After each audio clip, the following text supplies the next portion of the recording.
안녕하세요. 네, 강남 푸른정신과의 정신과 전문의 신재현입니다. 네, 두 번째 확인강박의 치료에 대해서 좀 계속해서 말씀을 이어서 드리도록 하겠습니다. 인지치료에 대해서 한번 좀 얘기를 드려볼 생각입니다. 이번 영상에서는요. 인지치료라는 것은 단적으로 말하면요. 본인의 강박증적인 생각이나 인지를 잘 들여다보는 연습을 하는 치료라고 생각하시면 되겠습니다. 강박사고는 상당히 자동적이거든요. 그러니까 원치 않아도 머릿속에서 막 튀어나오죠. 그래서 우리가 침투사고라는 이름을 붙이기도 하고요.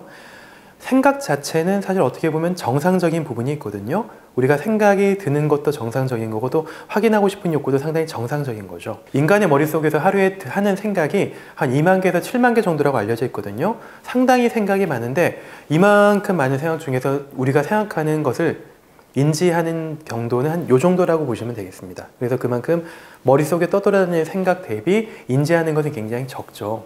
우리 머릿속에 이제 안테나가 있다고 좀 생각을 해보면요. 우리가 스트레스를 굉장히 많이 받을 때 그 안테나의 주파수가 강해집니다. 그러면서 머릿속에 있는 생각들을 좀 더 많이 캐치를 하게 되고 불필요한 생각들도 좀 많이 캐치를 하게 됩니다. 아마 스트레스 많이 받을 때 온갖 생각들이 다 드는 것을 경험해 보신 적이 있을 겁니다. 그리고 일반적인 사람도 그렇지만은 강박증적인 성향을 가지신 분들이나 아니면 강박증을 가지고 계신 분들도 생각의 주파수가 굉장히 좀 강렬한 편입니다. 그래서 다른 사람들보다 좀 더 다양하고 많은 생각들을 캐치하게 되고 또 그 생각들의 의미부여를 하는 경향들도 굉장히 강한 편이죠. 그래서 결과적으로 이런 생각들을 자꾸 붙들고 있다 보니까 시간이 길어지면 질수록 점점 그 생각이 왜곡되게 되고 또 그런 왜곡된 경향들이 점점 강화되는 그런 결과를 낳게 됩니다. 그래서 중요한 작업 중에 하나는 과연 내가 어떤 생각을 하고 있고 또 그 생각이 얼마나 합리적인지를 한번 들여다보는 것도 중요하고요. 또 한 가지는 그 생각을 얼마나 내가 거리를 두고 볼 수 있는가도 굉장히 중요합니다. 왜냐하면 우리가 생각을 대개는 생각으로 보지 못하는 경우가 참 많습니다. 강박을 가지신 분들 중에서 확인 강박을 좀 예를 들어보면요. 내가 문을 잠그고 나오지 않아서 도둑이 들 거야 라는 생각을 하시거든요. 이게 굉장히 흔한 강박적인 생각인데요. 그 생각과 현실이 구분이 안 되는 거죠. 그러니까 이 생각을 그냥 생각으로 본다면은 내가 또 이런 생각을 하고 있네 라고 지나갈 수가 있는데요. 근데 그게 아니고 이 생각과 현실을 구분하지 못하고 이게 합쳐져 버리기 때문에 내가 그 생각을 떠올리는 순간부터 마치 진짜 도둑이 든 것 같은 공포감이 들기 시작하는 겁니다. 생각과 거리를 두고 보지 못하는 거죠. 그래서 우리 생각을 잘 들여다보면서 어떻게 하면 좀 더 거리를 두고 볼 것인가, 또 생각의 그런 평면적인 면만 보는 것이 아니고 여러 가지 다양한 면을 보면서 이런 생각의 입체적인 면들을 좀 파악해 나가는 작업들이 바로 인지치료라고 보시면 될 것 같습니다. 확인강박에서 굉장히 흔한 생각들의 특징들이 크게 두 가지 정도가 있는데요. 첫 번째는 바로 지레짐작하기입니다. 지레짐작하기라는 것은 아주 낮은 가능성도 확대 해석하는 경향을 말하는 거죠. 이렇게 되면 내가 문을 잠그고 나오지 않으면은 뭔가 큰 사고가 날 거야 라든지 가스불을 내가 확인하지 않으면 나중에 불이 날 거야 라는 식으로 굉장히 낮은 확률임에도 불구하고 내가 이것을 좀 과도하게 높은 확률을 좀 부여해서 생각을 하게 되는 거죠.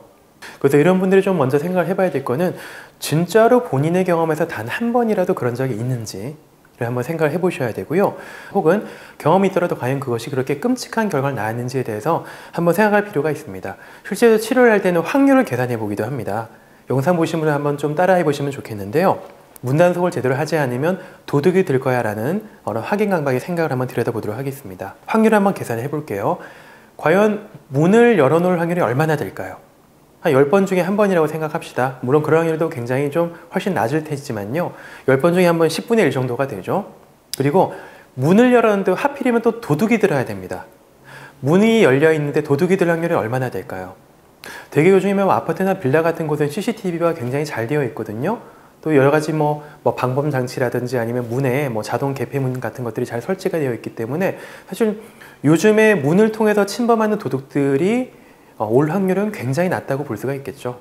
한 10분의 1 정도라고 또 계산을 해볼까요? 그 다음에 그 도둑이 실제로 집에 들어왔을 때 굉장히 좀 귀중한 물건들이 사라질 거라고 생각을 많이 하시는데요. 과연 그럴 확률은 얼마나 될까요? 우리가 요즘에 집에 귀중품 두고 사는 사람들이 그렇게 많지가 않거든요. 예전 같으면요, 금붙이나 여러 가지 현금 같은 것들 고이고이 집에 숨겨놓고 아니면 서랍 안에 넣어놓고 이런 분들이 굉장히 많으신데요. 근데 사실 요즘에는 거의 다 돈은 은행 통장에 들어있고요. 또 귀중품 같은 것들은 되게 좀 다른 곳에 숨어 있는 경우가 굉장히 많습니다. 또 귀중품은 자동차나 이런 것들은 무거워서 들고 가지도 못하게 될 테고요. 그러니까 내가 하필이면 문을 열어놔야 되고, 또 하필이면 그 열린 문을 통해서 도둑이 들어와야 되고, 또 하필이면 그 도둑이 나에게 굉장히 중요한 것을 훔쳐가야 되거든요. 이제 그런 것들이 한꺼번에 일어날 확률을 계산해 보면 생각보다 그렇게 높지가 않다는 것이죠. 단순 계산에서 뭐 10분의 1이나 100분의 1 정도로 확률만 계산하더라도 0.00001 정도의 확률이 나오게 되는 거죠. 이런 식으로 계산을 하고 나면 이게 일어날 확률이 생각보다 그렇게 높지가 않구나 라고 생각할 수 있게 되고요. 또 한편으로 이런 반박을 하십니다. 확률이 없는 것은 아니잖아요. 환자분들이 이렇게 반박을 많이 하시는데요. 사실 그렇긴 합니다. 근데 한번 생각해 보겠습니다. 차를 타고 가다가 교통사고가 날 확률이 일평생 한 몇 % 정도 될까요? 제가 얼마 전에 구글에 찾아보니까 한 35% 정도라고 나오거든요. 생각보다 굉장히 확률이 높습니다. 근데 그렇게 높은 확률을 안고서도 우리는 차를 타고 다니죠. 왜 차를 타고 다닐까요? 안 타고 다니면 불편하니까. 차 타고 다니면 편하거든요. 무슨 말인가 하면 나는 그런 확률을 안고서도 나에게 좀 더 중요하고 소중한 것을 위해서 나는 내 삶을 살아갈 수가 있다는 얘기죠. 확률이 아무리 낮더라도 일어날 수는 있지만요. 그것을 신경 쓰면서 에너지를 쏟는 것 자체가 우리 삶을 가로막고 있습니다.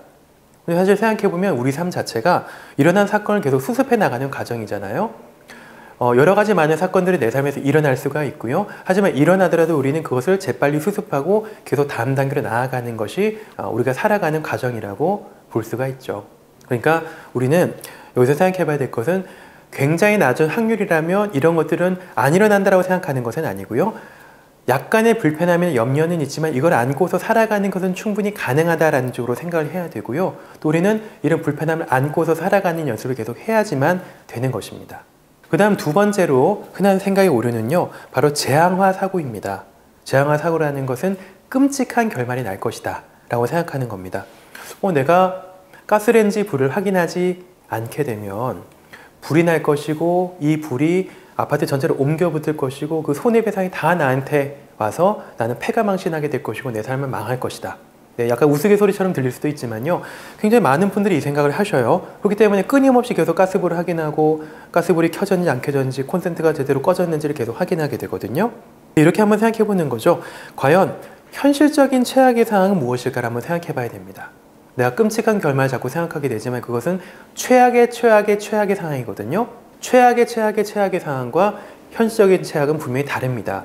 만약에 가스레인지 불을 확인하지 않아서 확률은 굉장히 낮겠지만 실제로 불이 나게 된다면 어떻게 될까요? 대개 현실적인 최악은 불이 나고 연기가 일어나게 되면서 창밖으로 연기가 퍼져나가게 되고 대개 집에는 요즘엔 좀 가스 경보가 다 있잖아요. 그래서 경보가 막 울리니까 사람들이 대피하고 아파트에 좀 난리가 나겠죠. 그리고 소방차가 즉시 와서 불을 끌 겁니다. 그러니까 약간의 그름이 생기거나 약간 탄 자국이 생길 수 있긴 하겠지만 대개는 예상하다시피 엄청나게 큰일이 벌어지는 경우는 생각보다 그렇게 많지가 않죠. 그리고 충분히 수습할 만한 결론일 것입니다. 아까 예를 들었던 도둑이 들어와서 나의 귀중품을 훔쳐간다. 물론 내가 가지고 있는 소중한 것들을 훔쳐갈 수는 있겠지만 과연 그것이 정말 내 삶을 망하게 만들까요? 그렇지는 않겠죠. 약간 잃어버린 것에 대해서 씁쓸하긴 할 테지만 또 금방 1년, 2년 지나고 나면 까먹게 되고 그리고 충분히 좀 감내할 수 있을 정도 수준의 어떤 그런 결말을 내가 맞이하게 될 거라는 거죠. 이런 식으로 재앙화 사고를 많이 하시는 분들은 현실적인 최악에 대해서 생각을 해보는 것이 도움이 많이 됩니다. 이렇게 생각을 여러 면을 살피는 것이 바로 인지치료고요. 그리고 이제 생각에 거리를 두고 볼 수 있게 만들어줍니다. 사실 생각을 바꾸는 것이 목적이라는 것보다는요. 인지치료의 목적은 생각의 여러 면을 살피면서 좀 어떻게 하면 좀 더 멀리 떨어뜨려 놓고 볼 수 있을까 하는 것이 바로 가장 중요한 목표라고 볼 수가 있겠습니다. 즉 평면적인 생각으로만 바라보는 것이 아니고요. 생각이라는 것을 여러 면이 있는 것으로 우리가 생각을 하게 되면서 좀 더 이체적이고 객관적으로 자신의 생각을 좀 더 볼 수 있게 하는 연습인 것이죠. 그리고 또 하나의 중요한 인지치료의 요소는요. 탈융합입니다. 아까 서두에 말씀드렸던 것처럼 생각을 생각으로만 보지 않는 것이죠. 우리는 되게 생각을 현실로 보는 경우가 많습니다.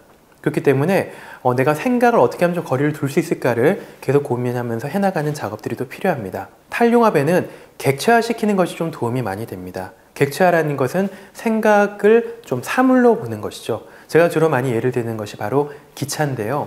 기차는 왔다가 시간 지나면 지나가게 되거든요. 우리 마음속에서 만들어낸 여러 가지 강박적인 생각이나 찝찝함이라고 하는 것들도 기차랑 똑같습니다. 왔다가 시간 지나면 떠나가게 됩니다. 대개는 한번 떠올리게 되면 하루 종일 가는 것이 아니고요. 뭐 하룻밤 지나고 나면은 다음날 되면 거의 까먹게 되거나 생각 안 하게 되는 경우가 대다수죠. 감정도 마찬가지입니다. 화가 굉장히 많이 났을 때 내가 그 밤을 넘기게 되면 또 다음날 또 풀어지게 되는 경우가 대다수거든요.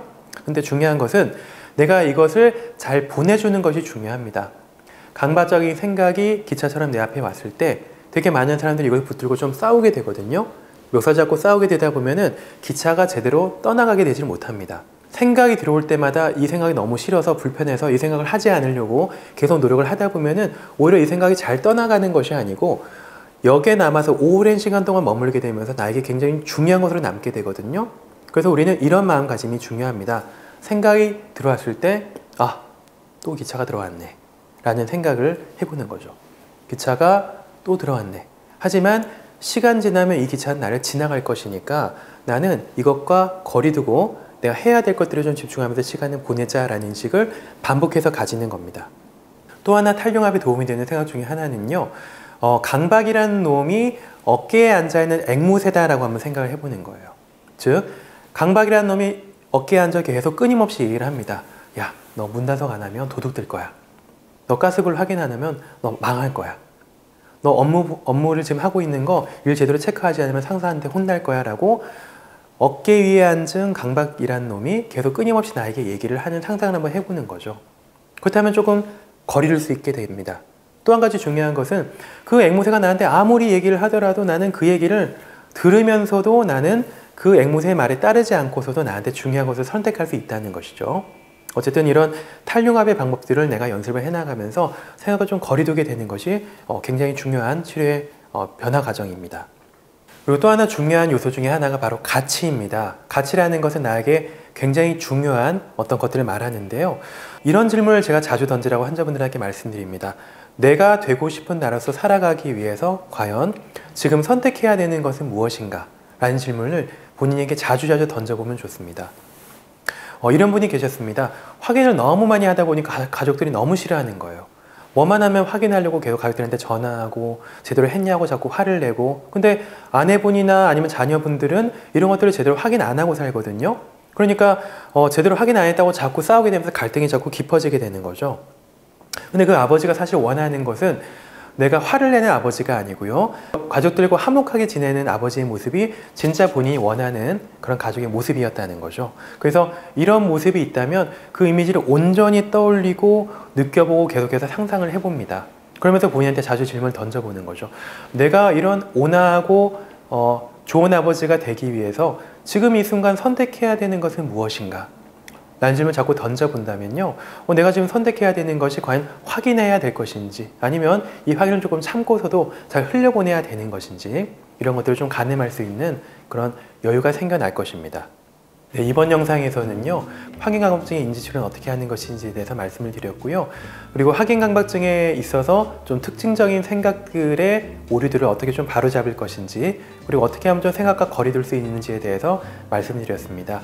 다음 영상에서는요, 강박증에서 인지치료도 중요하지만요, 훨씬 더 중요한 부분이 있습니다. 바로 행동치료적인 부분입니다. 특히나 행동치료적인 부분에서 ERP라는 부분이 굉장히 중요한데요. 이런 효과적인 치료법에 대해서 다음 영상에서 이어서 계속 말씀을 드려보도록 하겠습니다. 지금까지 영상이 도움이 되셨다면 구독과 좋아요 부탁드리겠습니다. 감사합니다.